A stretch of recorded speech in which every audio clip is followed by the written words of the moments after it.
Today, guys, I'm very honored to have Pasha Setrova with me on my YouTube channel. She has kindly agreed to do an interview because I have not had the opportunity to ever meet her before. And so she is allowing me to meet her virtually today and all of you to meet her virtually as well. So Pasha, thank you so much for being here with us today. Thank you, Allison. I watched your programs. I really enjoyed them. I think you're very dynamic and I think you're interesting. Oh, thank you so much. I try to be interesting. I try to do things that I would be interested in. So yes, that's exactly. good to hear.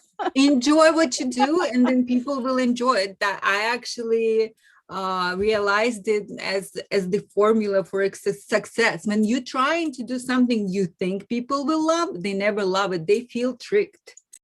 So my first question for you today, because I love to hear about people's history with dolls, is did you have a favorite doll when you were a child? And if you did, what doll was it?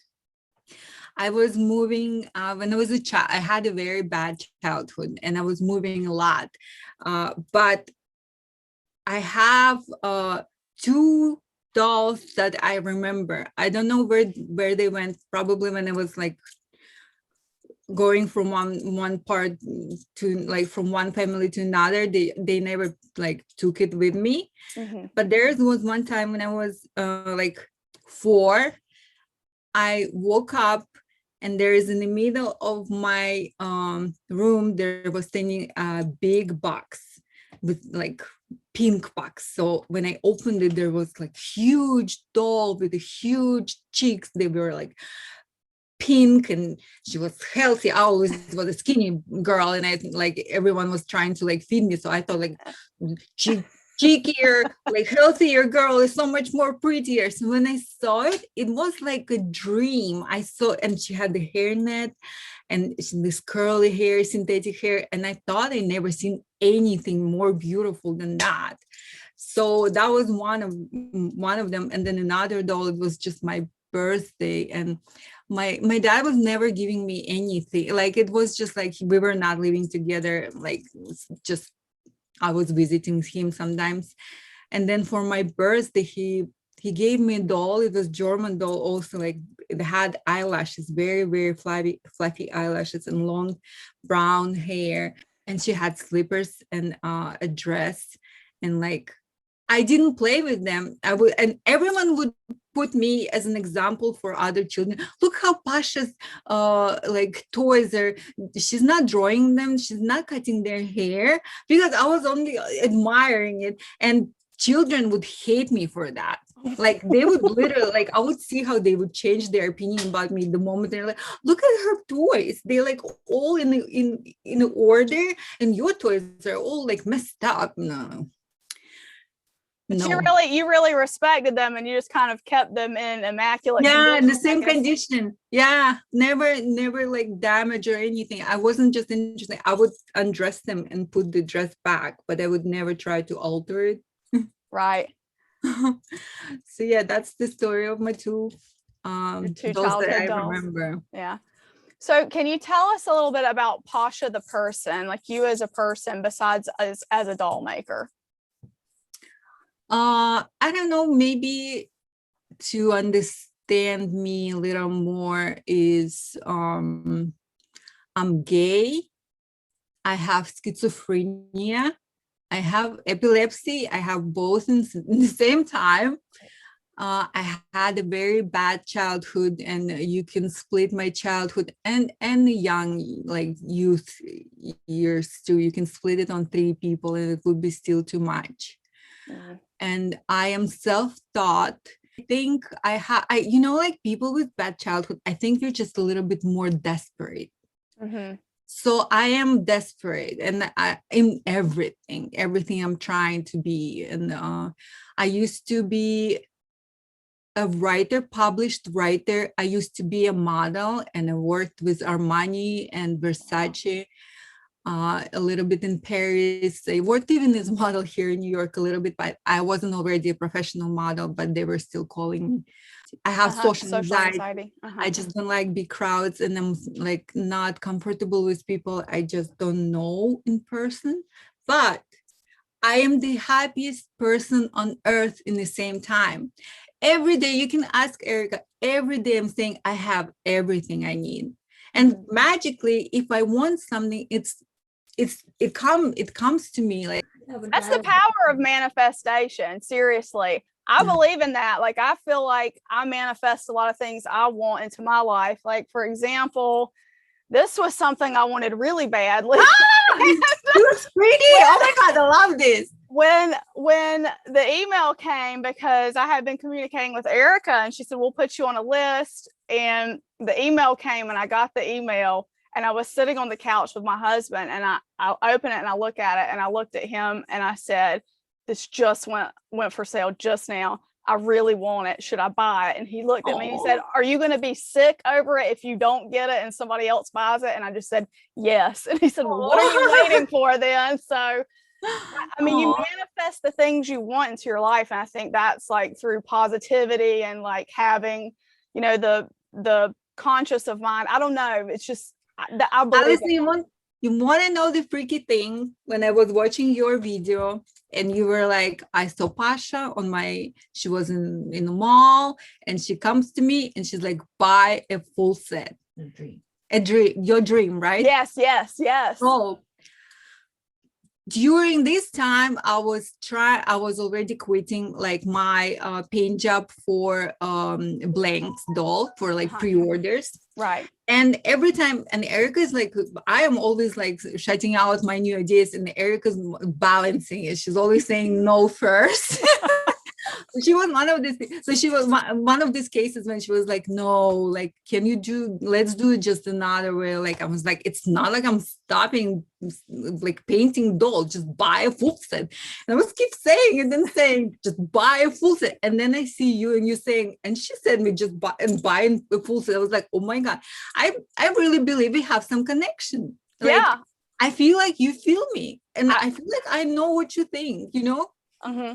I absolutely believe that. And it's crazy because like, I just, you know, I can't tell you how bad Erica had been telling me that this doll was coming up, that there was going to be an ebony silk crave coming up. And I was like, that's the one I've got to have. I've got to have that doll. So I'm so excited it happened. And that's really exciting to hear that, you know, that message was kind of like from you in my dream. I feel like, you know, that's so cool.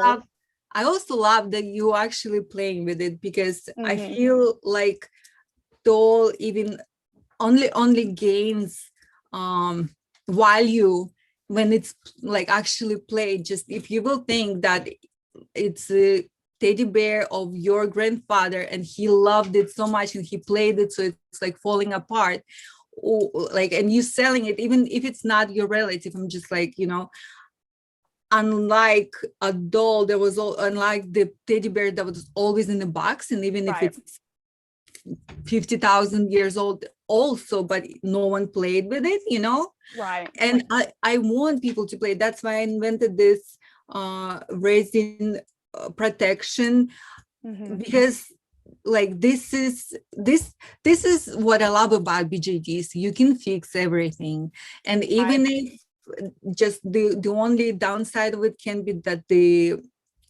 skin tone can be slightly different, because if you change the broken part, like before I was making static dolls, and if it's broken, it's broken. Like it's solid, you know.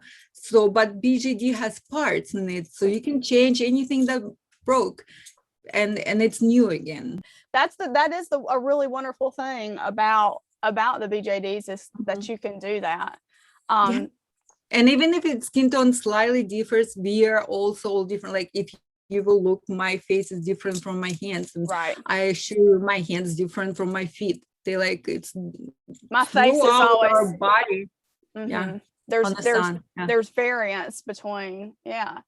So when did you actually start your art journey? When did you start? At what age did you sort of start making art? And kind of tell me or tell us about that, how that progressed. As a child, I was drawing a lot, but again, I never had someone who would care for it, like, and develop that. I was always like an artistic child. There was like, for example, I was 6 years old. I was in the first grade, and young woman comes in and she's saying that if someone would like to learn how to play violin, I am open for you and waiting for you after school today in a music school. And being a child, like at 6, I went myself, I found the school, I found her room, and I was sitting there. And she came and she was like, I never thought like no one even will come, and you came. And she was so happy. She actually loved me so much and I loved her so much. I really wanted her to be my mom. But like now I understand that she was so young. She was probably just out of college or anything. So, and she said I have a talent, but then I was moved to another place. So, but I just mean like I always had this, I guess like I was drawn to art whenever, whatever it is. And then I started to just read a lot. So I became a writer. But I think, but I don't know, maybe it's just maybe any any I mean, person is an artist. They just didn't develop it. I don't know. It's hard to say. I don't think so, because I definitely do not feel like an artist, and even trying to do art frustrates me. I don't enjoy it. I like buying nice pieces of art, but I don't like making art myself. So I think it's a very special talent that you have, and I think some people can learn to do that art, but I feel like with you, I've seen some of your other pieces online that aren't necessarily dolls, and it's like it's just inside, it's inside you. It's like this innate creativity that you have. That's interesting because I can't look through your eyes, and the way I think is the most generic way. My face is the most generic face, like, because I see it all the time, and I think my thoughts. So I feel like everyone comes up with it. You know what I mean? Like, so, but yeah. And, after being a model, I decided to pursue being, a writer, and, I got published, and actually already had like pretty how to say, like I could already become a professional writer, right? But then I started making dolls just for fun, and then my friend was like, oh yeah, I didn't think, like I thought I invented it, like and my friend comes up and she's like, oh, they're fine, but like they are better in this place. I was like, someone makes it? And she's like, yeah, there's the whole like art gallery, and they have a lot of artists. And then I came there, and there was amazing dolls, all like, and one of them was like a naked girl, like a statue, but she was painted and she had green hair, and she was just like brushing them or something. And I was like, how much is it? And they were like $5,000. And I was like, I'll make it. And I made it. And like it took me 5 years, but then this artist who I admire, she bought my doll. Wow.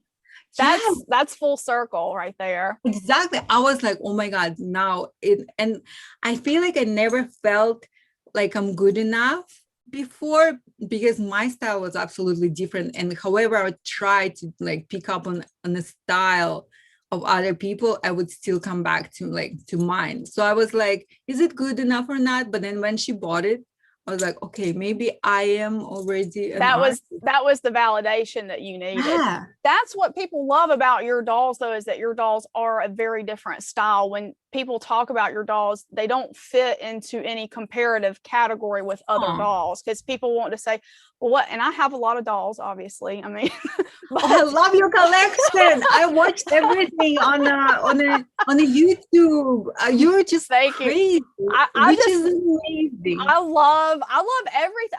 I can't help it. I love all types of dolls, but I love your dolls are so artistic, and they're so different, and they're so beautiful. And I love the lines of your dolls and the shapes of them and stuff like that. So when you started making dolls, why did you actually choose to make a doll? Was it because you had a love for dolls from your childhood, or was it because you had a love for like the form? What kind of made you actually just do a doll? So when I just started, I mean, by myself, just because I don't know.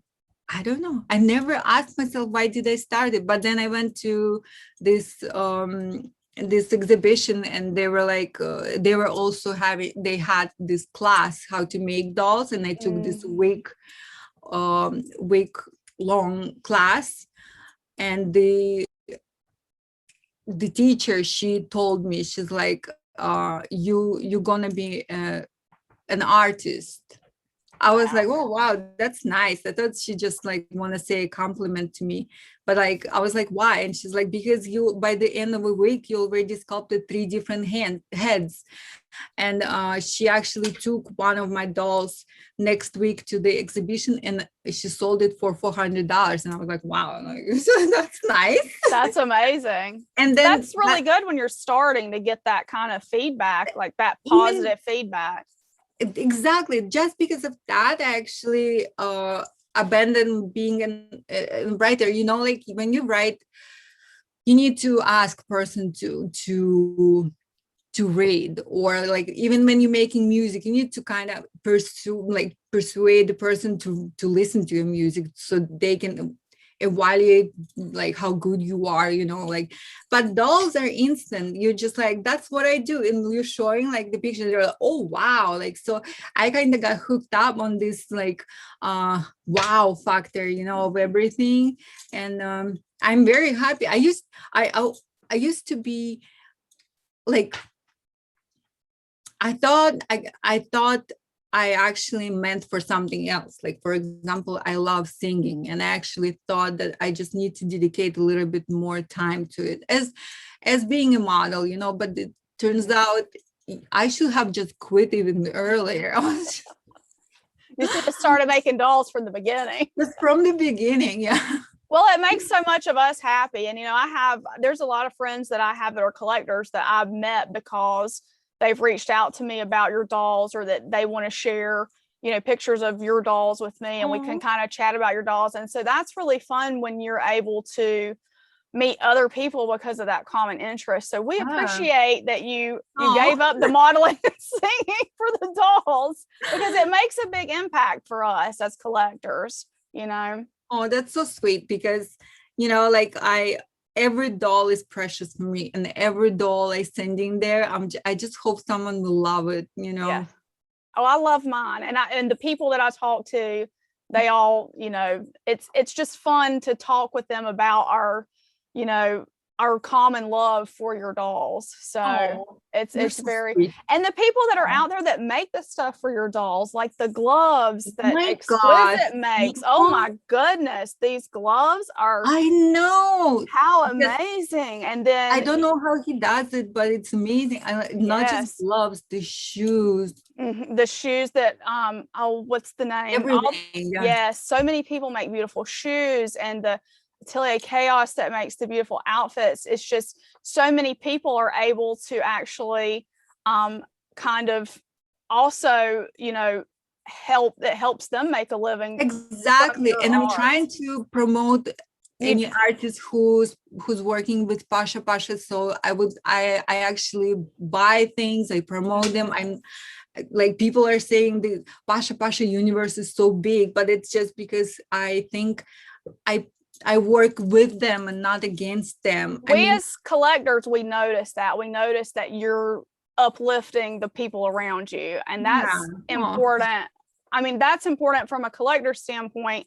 You know, you want to collect dolls from an artist that is wanting to uplift other people. You know what I mean? Oh, I didn't know that you're noticing that. Yes, absolutely. Absolutely. I noticed that.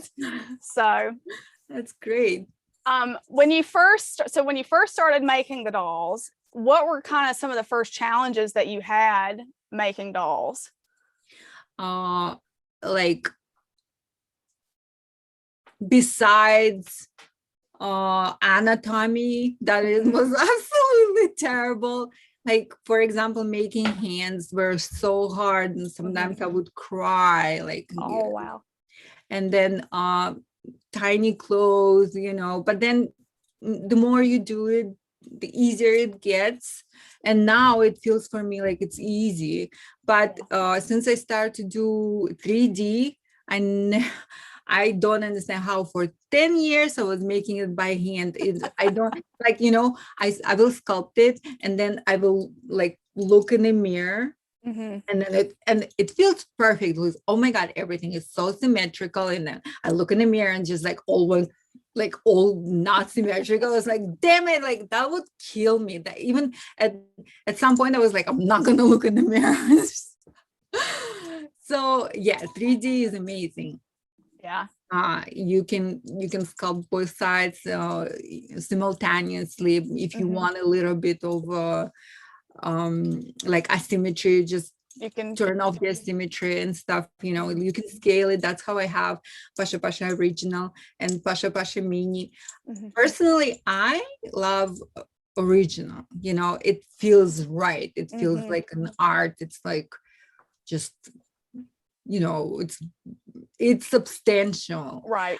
But I feel like people feel less that they commit when they're buying a smaller doll. They're like, oh, it's a Barbie size, like it's kind of like mine is also a lot bigger than Barbie, but you know what I mean, like right. It's a smaller size, not the doll you're buying.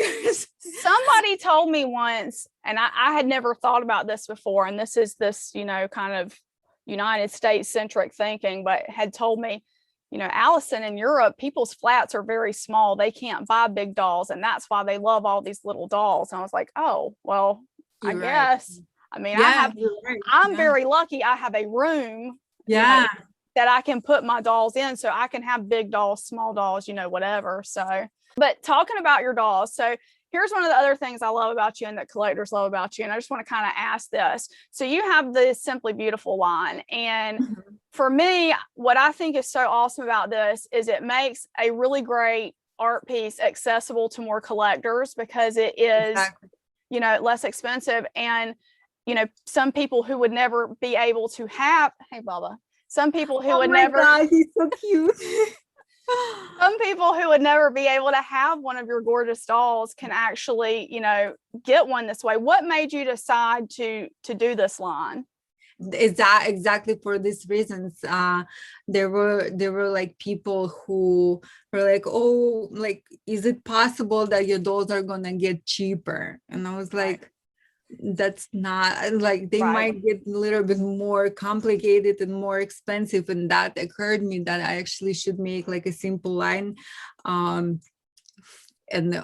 like, there are people, like, I'm all about joints, especially when I take photos of it. I just want her to move like a person. That's how I that's how I made this shoulder joint, because when I was making PashaPasha, I was searching everywhere. Asia, Russia, everywhere. No one did moving shoulder for fashion dolls yet. And I was like, when I used to be model, that was my favorite move. Like, everything was with the shoulder. Right. Like, so you needed that joint in your dolls. So that's, I was like, I even was telling to Joshua from Pigeon Doll, I was like, my doll gonna do this. It's like he was reading it to me now all the time. It's like, you said to me that my doll is gonna do this. And I was trying to make it, couldn't understand how to split it because this line is very beautiful, and I didn't want to like her to look as an insect as more joints, as more insecty kind of look, like the skeleton brings outside. And that was a challenge. And I think you mastered that challenge. I mean, your dolls, and that's another thing that I wanted to ask. It's like, you're always innovating.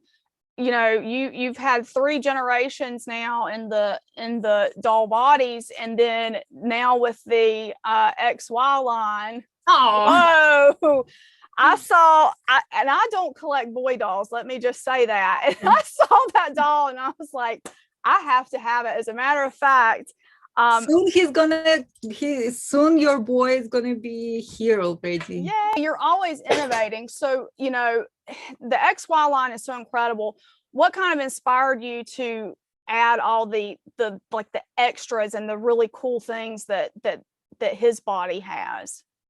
I always wanted to do changeable eyelids, because sometimes, again, it all goes from my modeling background. I remember that I would never pose only with my eyes straight, like open. You do a little bit that, you do a little bit that, you do, like, Right. just you just pose for. So when I pose a doll, and someone wrote to me, "You posing a boy like a girl." I do, and I love it, He looks but great. like when I pose, I imagine myself. I even, like, sometimes, and I'm like, oh, something's not going right, so I'm just gonna sit, and then I'm trying to understand, to feel what muscles are contracting, going where. And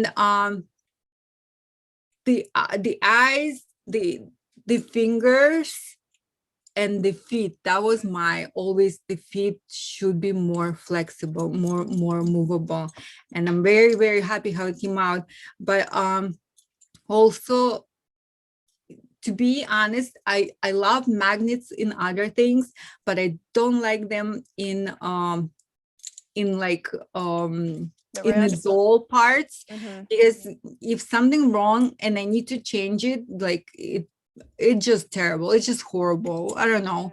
So I was like, is there a way to actually do it without the magnet? And I was thinking for so long, and then it occurred me that it can be a screw. I don't know how it didn't occur me earlier, like, I guess everything new is kind of takes time, and then when you making it, you're like, oh my god, this is simple. Like, I was no one did it before, I don't understand. And the head is going inside, like, is and it's like the thing that goes inside the shockers that holds. You don't need the magnet also anymore. And this is also great, and hopefully my next my fourth generation of a girl gonna have these little perks. That is so cool. Thank you. But I don't know what made, like, I don't know the motivation why I did it. I think I'm just getting more complex and I don't know. I think there is no way I'm going back, Right. like, but I hope, Allison, I really hope that someday I'll be like, it's perfect, and I'll stop changing it, because I'm tired. I hope you will too, but I feel like you, just from talking to you, to be fulfilled, you always want to be making something a little bit. I know, a little bit better. Tiring. I don't sleep enough. I make it in the weekends, and it's like, I'm always in the computer. Meanwhile, I still need to do things here. I think I'm just obsessed with making, I'm obsessed with dolls. It makes sense to me that you'd be obsessed with making dolls. So exactly. Oh my God, yes. But you're like an engineer combined with an artist, because you're looking at these little improvements that you can make, like you said, like the screw joints, and then the eyes that open and close, and the feet. They're just amazing to me, just absolutely incredible. Will there be more? I actually got three. I actually, 3 professional engineers were complimenting me on the, and I was like, wow, this is amazing, because I haven't had education. I was always bad at drafting even, but like, I guess with 3D you don't even need to draft. And there is almost only in the wrists, there is no circled joints in the wrist and in the shoulder here. Full circles. The rest is absolutely not a circle. It's kind of either this blink. This is actually a new skin tone. Gonna called sand and salt. Sand and salt. So like, the joints are shaped as the body parts, like that's like the shoulder blade. Yeah, like there's no circles. They either ovals, either absolutely shaped like the joint. It's still a joint, but it's not, there is no circle part at all. only this part is circle, and in the wrists here it's already oval. And the knees, they also not circle, completely just shaped.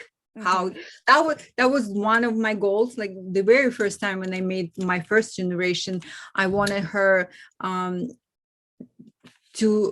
wanted joints look natural in a fully straightened position and fully bended and in between. And that's what I mean when I say we collectors love the lines of your dolls, because they're natural looking, and your doll has those natural looking, poses and lines. When you move her around, she's very natural. Thanks. Yeah, I guess I guess I don't think that you actually see the stuff, like it feels like you just love in general. But then when you're saying these little things that you notice, I'm like, oh, that's sweet. we do notice, and that's like, we talk about, different collectors talk to each other about, one of the things we also love about your dolls is they have realistic proportions, and they're really, they're just, the hands are so realistic and the feet are so realistic. Aww. It's just amazing. Like, we love that so much. We love the work that you put into these, so thank you for that. Oh, that's so sweet. Thank you. Will there be more XY heads coming out, or do you plan to make XY in a mini size, or do you have any plans for that? Just a little bit later, not right now, but I'm gonna make, I already made it. I just didn't issue it yet because, how to say, to enjoy my boy that I already have. I didn't enjoy him yet, but right. Yes, he already has another face, more less flirty. I feel like this guy is like a little bit flirty, the other one a little more serious, right, with a bigger jaw. So and yes, the XY mini comes, pre-order will be in June 13. I already work on a mini model, and he looks amazing. There's almost not going to be any changes, but like maybe thicken some walls, that will get thinner when it shrinks. You know what I mean? Like the bigger boys, right? But he's probably going to be the same. But eyelids such a thin part, so I'm not gonna do for a mini probably moving eyelids. I think it's safer to go just with normal face, with regular eyelids. And I think that makes sense. And I think people realize that when you start miniaturizing things, you have to make some sacrifices with stuff like that. So but you say June 13th of this year. June 13th. Okay, you guys heard that. So wait, you didn't got your honor boy first. Wait. Okay. From all the dolls that you've sculpted, do you have a favorite? Is one of them your favorite? My favorite doll is always the next one.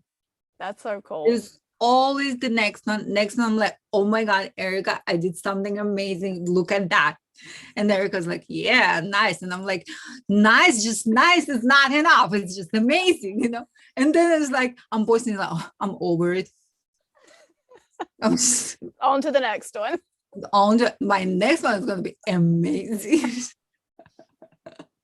Well, I like that, because that to me kind of shows too that you're putting all your love into the next thing. So you've given all your love to these creations, and now for your next ones, they're getting all of your love and attention. So that's really cool. Which part of the doll making process do you like the best? You know what? I enjoy all parts, and that's why I love BJDs, because it actually has so many different things. You never get tired, but in the same time, you need more time. Like you need to dedicate yourself to each part a little bit more. Oh wait, my cat is there. Bun. Oh, look. He hates it. So cute. His name Bam Bam. I thought that I enjoy sculpting. Then, and you can see it if you will go to my first pages, how my doll is not like painted as as as as natural paint. Like, I don't know how to say. I can't say like it's painted good. It's Right. it's It's a different style. it's just not detailed, right? Because I Mhm. wasn't really enjoying at that point. And then I was like, okay, I nailed my joints, I nailed my proportions and everything. And now I'm going to dedicate myself to a paint job. And I start to enjoy it. And I think my paint job now, like it looks so much better. Yeah. So then afterward, I was like, okay, I finished that sculpting joints. I finished exercising in paint, and now I'm gonna do clothes. And maybe later I will start do amazing wigs and something. It just takes time, but if you will, you don't need to know everything in the same time. You just go step by step and evolve. I feel Right. like when you actually evolve, it's more interesting to watch than you trying to do like things that you actually can't do. Well, even from our standpoint as collectors, we can see the evolution between, the different body types, and then, now to the new XY that we're gonna see soon, and seeing, like, I remember, when she came out and you had said in your video, like, you had just started making clothes or lingerie not that long ago, and I got this, and it's so intricate and so detailed. It's the most intricate piece of doll lingerie I have, and I have quite a few pieces, and I was like, wow, you just started doing this. Like, yeah, but I have already my techniques, like it's interesting, right? Because as you know, I innovate a lot of things. I invent a lot of things. So I actually inventing things while I'm making it, and I'm like, why no one did it before? Like, using a sticky paper to put it like as a pattern to a stick. Or like I use magnets to hold my fabric down. Or like, you might think I'm crazy, but for example, at some point I was like, I cannot draw on my fabric, it's too thin. So I just put the pattern on it, and I just sprayed with the white hairspray, like, that makes you white. Yeah. And it stiffened the edges, and then you remove the pattern and it was outline. Wow. So it's like, I don't like, because I couldn't draw it. I was like, I need to start to sell it. Fabric. You need to write a book about fabric tips. Yeah. Not just like make your own hairspray and just say like, it's a fabric fabric outliner. Spray for, I don't know, for patterns. Earn that million. I know at one time that you allowed collectors to pick up dolls locally at your studio. Do you still allow that? I know with COVID, things have been a little weird. Like, is that still a thing that collectors have an option to do? I feel like people are afraid a little bit themselves. So recently we didn't have that many, but we allow people, and then it's a good chance for me to meet people. Really, like good feedbacks motivate me, and I think any person. I love meeting my collectors. I love seeing the faces when I'm like, oh, here's your doll, and they open the case and they're like, oh, this is the moment I live for. Well, it's when you open it, you can't help but gasp. I love that. Yes, I love the moment of opening and looking. From my perspective. So, I feel like people get addicted to this. I know some people just like keep buying and buying new things, but then they trying to sell it again, which is great. Which is like, why not? Like, everyone enjoys differently. Some people playing with dolls, some people keep it in the box and just like that's how they play with it. They open it, they look at it, and they close it. It's like everyone's different. I know collectors like that, but I can't be that way. I mean, I'm constantly, you know, I work from home now, so I actually sit here and work, and sometimes I'll just be sitting at work and, you know, bending legs and, you know, sitting, you know, her on the side and kind of, you know, she'll watch me while I work. So that's really cool. That's been a big advantage of working from home. So I agree. I know that's probably, you probably can't say, but do you have any plans to go to any doll shows in the future? I know that's everything's really uncertain right now, but do you think you will attend any doll shows in the future? I was going to these doll shows and it was very nice, interesting, and I met a lot of interesting people, artists. But I think last time when I went to Lyon, I had a very big schizophrenia outbreak. And I think that I shouldn't have, I think it was too much stress for me. It's too much. Yeah. Yeah. I understand that.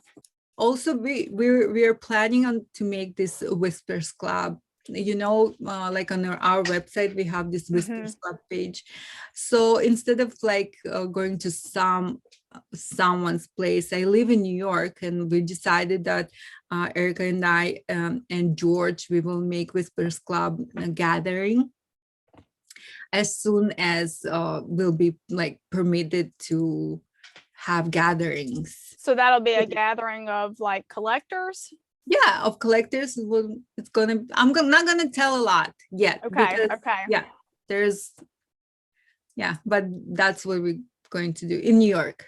Well, it sounds exciting. So that sounds like a club I want to be a part of. I'll just say that. It's going to be amazing. Just get ready. Okay. And I have to say, since you mentioned George, a big thank you, because he gave me the courage to actually reach out and ask you if you would be willing to do this interview. Just go ahead and do it. Just ask. I mean, I'll say that to you. He just left. I was like, don't you want to stay for Allison? He's like, no, you're fine. You look great. So speaking of that, I love the way that this is not a doll related question, but I always love in all your Instagram posts and your videos, and like right now, the way you accessorize. I just love your sense of fashion. Where does that come from? As somebody that like I'm teacher cardigan and shirt all the time. Like, where do you get that? I am always extra. I am extra, and sometimes I look weird, overdressed overly dressed. Like if sometimes I go out and it's just like visit to doctor, and then I put on a huge bow here, like literally huge, like and people look at me, and I don't like them looking at me, but I can't. I just want to express myself like that. You, right? There is no reason for that. I just enjoy my life. I feel like I think because of my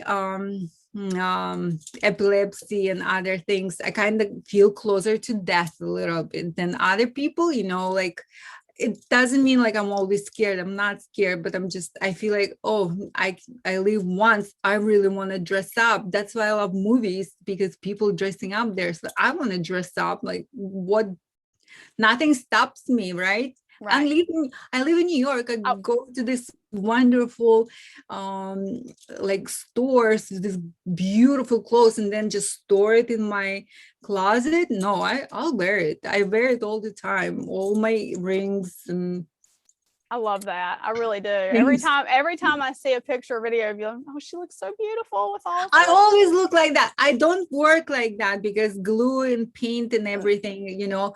But if I go out, even in the smallest, like just to meet my friend over coffee, I always dress up to maximum. Well, now people expect it, so you can't stop doing it. I agree. I'm going to do a rapid fire. So these are just for fun. It's just It's a quick 10 questions just for us to learn more about you. Okay. Yeah. Number one, what's your favorite drink? Uh, I think it's Bloody Mary. Bloody Mary. Number two, Yeah. what's your favorite music? Indie rock. Indie rock. Do you have a favorite band? No. No. I mean, I have a lot, not just one. Okay. Yeah. All right. Number three, do you have a favorite makeup brand? Any drugstore brand. I'm sorry, I'm not fancy in that. That's awesome. I love them, like Maybelline and stuff. Mhm. Yeah. A favorite, do you have a favorite clothing brand? No, but I have a lot of New York artistic brands that I love, but they're not very famous. Gotcha. Do you have a favorite piece of jewelry? My favorite piece of jewelry, this bracelet. Erica gave it to me when we just started dating, and she didn't have a lot of money, but she got it for me because I really wanted it. Oh, so sweet. that is sweet. What's the one thing you won't leave home without? Jewelry. What is your favorite food? Potato. Do you have a favorite color? Maybe like turquoise. Okay. And cats or dogs or both? Cats. No, cats. I'm cats too. I'm allergic to dogs. I like dogs, and my friends have dogs, but cats are it for me. Aww. Okay. Well, Pasha, I just want to say thank you so much for letting us all virtually meet you this way. It has been absolutely amazing. I have enjoyed it so much, and I enjoyed everything you're asking. It's actually really fun, and I felt really how to say, like, comfortable, with you. Good. Like, I felt like I can tell you anything. Oh, thank you. Well, I'm hoping, one of these days I'm going to make it up to your studio and get to meet you in person, and it's going to be fun. So at least for me, it will be fun. But oh yeah, for me too, don't worry. Okay. Well, thank you so much. And everybody out there, thank you for watching, and we'll see you later. Thank you guys, and thank you for watching me and Allison. Bye. I want to say a huge thank you to my patrons from Patreon: Lindsay S., Leah W., Jenny C., Doreen Z., Janice H., Mercedes W., Angela E., Cindy K., Bear Sunflower, Diane B., and Kelly L. Your support means so much to me and helps me continue bringing you great dolly content. To find out how you can help support this channel, be sure to check the link in the description of this video. Thank you.